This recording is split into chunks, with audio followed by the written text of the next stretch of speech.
Hi everybody, this is Jen from cookiescupcakesandcardio.com. Today I'm going to be showing you how to make a zebra cake. The zebra print is on the inside of the cake and the outside. It's super fun. Let's get started. To make the zebra cake, we're going to use 2 cups of granulated sugar, 2 1/4 teaspoons of baking powder, half a teaspoon of salt, 1 teaspoon of vanilla extract, 4 eggs, 1 cup of milk, 3/4 of a cup of vegetable oil, and we're going to be using white coloring, deep pink, and super black Americolor gels.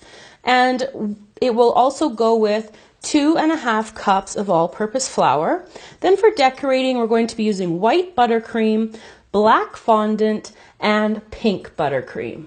So to start off, I have my flour in my stand mixing bowl, and I'm going to put in the sugar and the baking powder and salt. I'm going to let that mix up for about 30 seconds on low. Next, I'm going to add in my oil while it's mixing, and my eggs one at a time. When that's started to incorporate, I'm going to pour in my vanilla next, and then my milk, and I'm going to turn the mixer on and do both of those.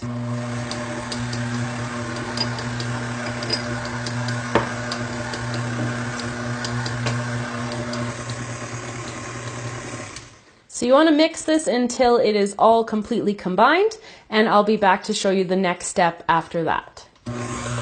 So I've divided my batters up for coloring, and in this bowl I have about half of the actual mixture, and in these two there's the other half, so this is 1/4 and this is 1/4 of the mixture, because you're not going to need as much black and pink as you will the white. So I'm just taking my white coloring and I'm going to add it to my batter, and I'm going to stir it up, and then I'll do the exact same thing with the pink and the black, and once they're all mixed I will be back. So I have my 8-inch cake pan here ready to go, and I'm going to use my big scoop to take a scoop of the white, and it's going right into the center. Then right on top of that, I'm using a medium scoop for my black, and I'm going to put that right on top of the white. You can see they'll start to push each other out.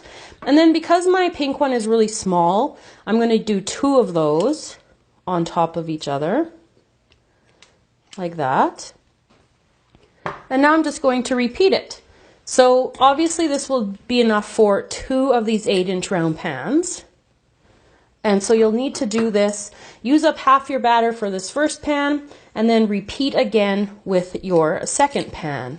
So I'm just going to keep following this pattern, and then I'm going to pop the cakes into the oven at 350 degrees Fahrenheit for about 35 to 40 minutes, and then I'm going to let them cool, and I'll be back to show you the next step.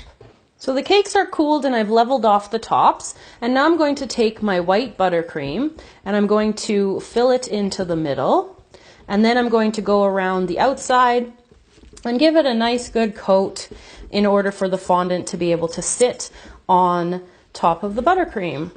So I'm just going to get going on this, put on the top,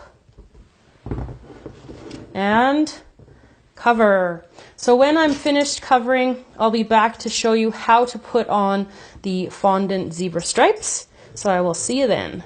So I have the cake covered in buttercream now, and I'm going to show you the last 2 steps. So I've just rolled out my black fondant, and I'm just cutting off a little piece, which will be the end there. And then just to cut the stripes, you can just cut like any sort of random shape here. And then you take it up, and then just line up the bottom, and then go up and over the cake, like that. And then just keep cutting any sort of shape that you want to have for your zebra stripes. And then what I found was the best thing was to follow your pattern. So anytime your lines turn, you want to make sure the lines around it turn as well. It just gives it a little bit more of a natural look to the zebra. So we'll do one more. And then I'm just going to show you the final, like how to do the border with the pink buttercream. and then I'll be back to show you the whole cake. So I'm just taking my pink buttercream with a number 12 Wilton tip, and I'm just squeezing and making a little dot and releasing. So I'm just going to go around the cake once I got all the stripes and just make those little dots on the border. So when I'm finished, I'll be back to show you the completed cake. So there you go, everybody, how to make a zebra cake. So I've sliced up a piece here, and you can see the pink just popping right out in the contrast with the black and the white. It looks so cool. So thanks for watching. Remember to subscribe to the channel, and you can find us on all of our social media sites, which we put in the description box below the video. So thanks again, and see you next time.